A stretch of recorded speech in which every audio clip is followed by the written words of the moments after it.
All right, so we're here for chapter 23, which is the last chapter. There are some extras after this, though, but this is the last official chapter, and it's called Unbelievable, and we have this picture here. It makes me a little sad. Dozens of squirrels looked out from the sawed-off edge of the forest. They gazed down in disbelief at the casually tossed mounds of chopped-up tree, scraps of what had once been homes now littered to the earth. The smell of freshly cut wood was overpowering. Above the wreckage, the buzz paths hung lonely and bare. "Why do they do it?" asked Charette. "Unbelievable," said Zach. Even the four friends who had known what was going to happen had trouble looking at it. "So this," said Jed to the squirrels he knew and loved, "this is why we played the game, and this," speaking now to the squirrels of the new grove, "is why we came to your grove." His words fell into the silence like pebbles dropped into a pond. "I know there are a lot of us," said, "but we did bring our own nuts, as many as we could, and we can bring more tomorrow," said Chaka. "I'm sure we can still find a lot. "We didn't have much time," said Chai. "We tried to move everyone to the closest place that was safe. As soon as the trees grow back," said, "we'll get out of your way." "That will take a long time, I think," said Jutta. In her whole life, the growth of any one tree had been barely noticeable. "Yeah," she said, "I think that will take a very long time." I suppose you're right," said quietly. It was one of those moments where anything can happen, something big or something small, something kind or something harsh. It's so uncertain that the first one to speak can tip it one way or the other. "It must seem so rude," said Chaka, "that we moved all at once into your home. Maybe tomorrow we can find somewhere else to go." What the second squirrel says is important too. In this instance, the old man from the new grove said, "Let us take it one step at a time, my dear. You have brought nuts. We shall see what we shall see." So saying, he turned and headed home. Chubby was the third to speak. He said, "I think the game idea was deuced clever. I tip my cap to the squirrel who thought of it. Getting squirrels to listen, to reason, is like getting a tree to drop its nuts at your front door." Hearing this, Jip perked up. He had already forgotten about the game. "The game!" he cried. "Who won the game?" All of the squirrels laughed, and then, as laughing is as good as stories and games, if not better, at bringing everyone together, the moment tipped them all towards togetherness. "It's late," said one of the new grove squirrels. "Let's go home, all of us." And in twos and threes and fours, they began to make their way into the darkening woods. Only Jed and Chai and Chaka remained, and Jip. He was still waiting for the answer to his question. Jed, a curious expression on his face, studied the silly squirrel. "You won, Jip," he said. And off Jip scrambled, hooting and hollering, "I won! I won the game!" "What did you tell him that for?" said Chai. "We'll never hear the end of it." "If you think about it," said Jed, "if it wasn't for Jip, we wouldn't have known what was coming." "I guess that's true," admitted Chai. "I guess a lot of things might not have happened." "Well, I feel like I won too," said Chaka quietly, "at least for the moment." "For the moment," repeated. "What more can a squirrel ask for?" "Live for the moment," said Jed, "but bury a lot of nuts." "We're squirrels," said Chai. "That goes without saying. That's how we roll." He turned to Chaka and said, "Race you to the grove?" "You're on," she answered, and they were off. "I guess we better go too," said Jed. He had not yet moved from their perches. Twilight had deepened into night. "I feel so strange," said. "I don't know whether to be really happy or really sad."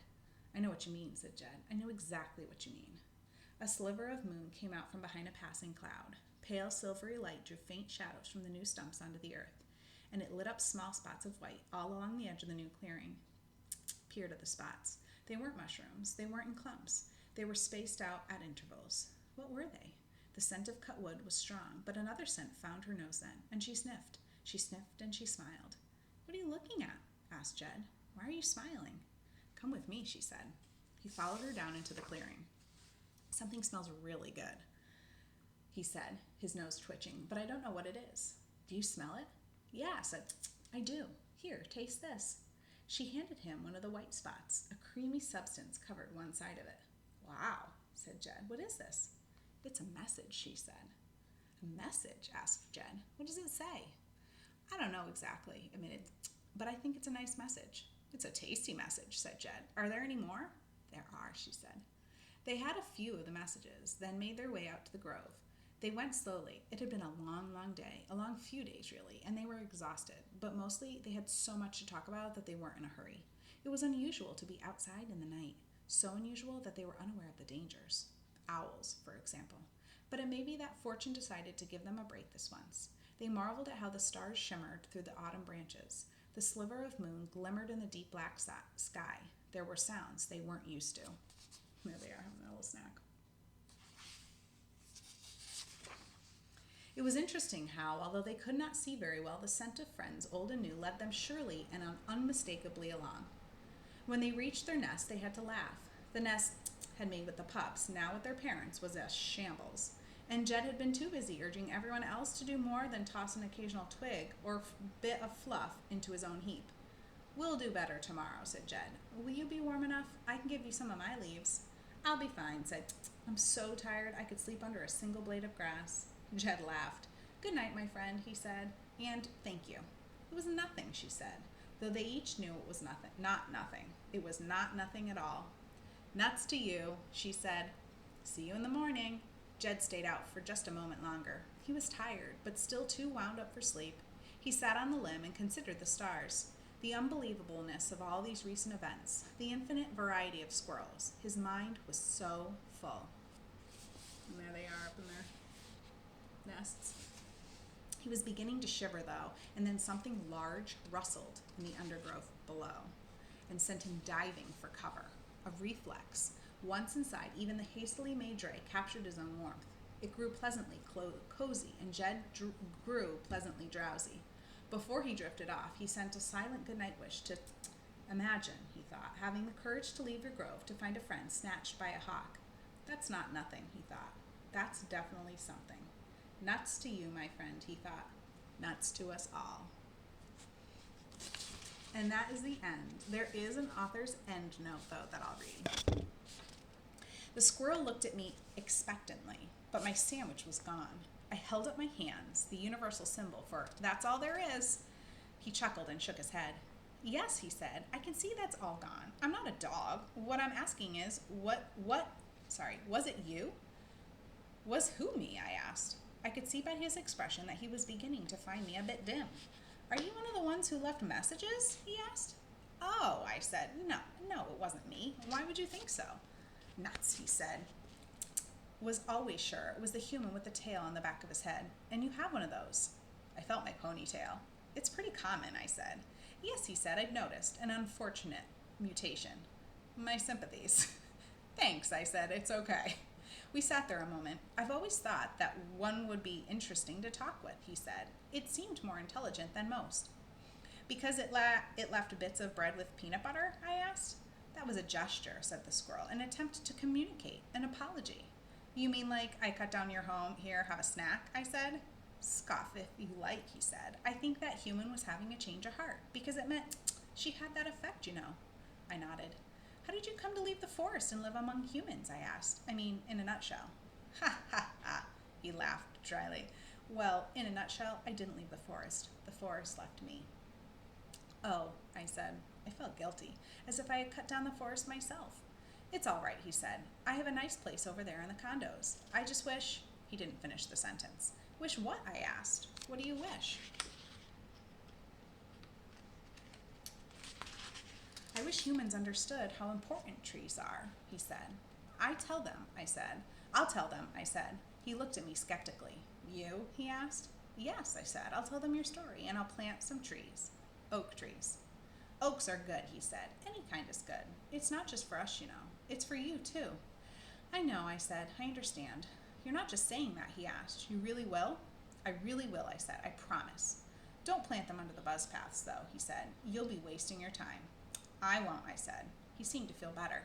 "Well," he said, "it's been nice chatting. I'm off. Nuts to you." And before I could answer, he was gone. But I'm sure you know what I called out after him. Softly, without moving my lips very much since I was now sitting on a park bench alone, I'll say it to you now. Nuts to you, my friend. Nuts to us all. And there's a kind of second ending where we have epilogues. So we have this last section. It's numbered. There's 5 of them. So we have epilogue number 1 and then number 2. "Dead squirrels?" asked Jed. "What dead squirrels?" The 4 friends were playing pick-up sticks. A handful of pups skittered and careened nearby. They were all lying in a circle, belly up, with one squirrel in the middle, said Tsk, tsk. And then we saw squirrels start falling out of the trees. They all said something about the water, said Chai. It was like a horrible omen, said Tsk, tsk. Wait a minute, said Jed. Did they say be like water? A smile began to form at the corners of his mouth and his eyes. Yes, that's it. It was awful and creepy. Why are you smiling? Demanded. Jed burst out laughing. He could not stop for a very long time. Number 2. We left messages for you, said. Did you see them? I was ahead of you, remember, said Chai. Did you see my messages? No, said. Where did you leave them? I'm just kidding, Chai. I didn't leave any. Slugged him. Ow, said Chai. Sorry. Number 3. You don't eat acorns? Said Chai incredulously. What do you mean? Everyone eats acorns. Red squirrels don't, said Chaka. Food allergy. Number 4. The mate don't fancy the modern style, said the reddish squirrel to his friend. Prefers traditional. Oh, I say right's nice, though. Solid as all get. He rapped his knuckles against the wall. Not it comes at Miracle's fiber nesting business. Color of us beauteous sunrise. A mite itchy, but so warm. You should try it. Those were those silly squirrels that had the accent. And number 5.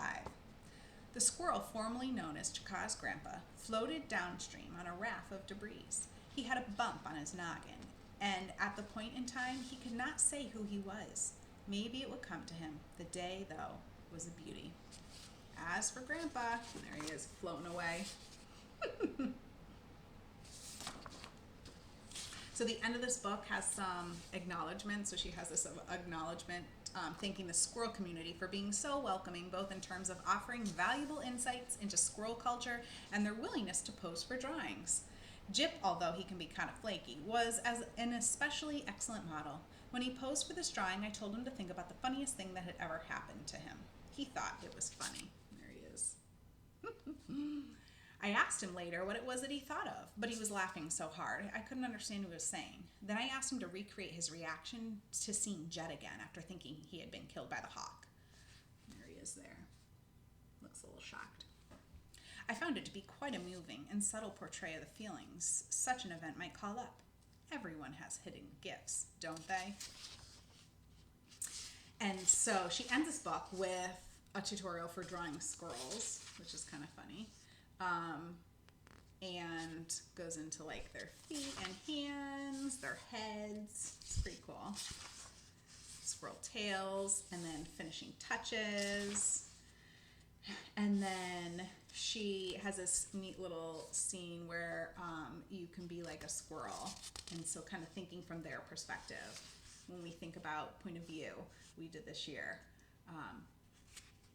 And then so she has a... she ends here with some discussion questions and things like that you could think about after reading the book. I'm not going to read those though. So I hope you enjoyed this book. I really loved reading it to you guys. I missed reading to you guys this year very much. So I hope you enjoyed the book. Let me know what you think.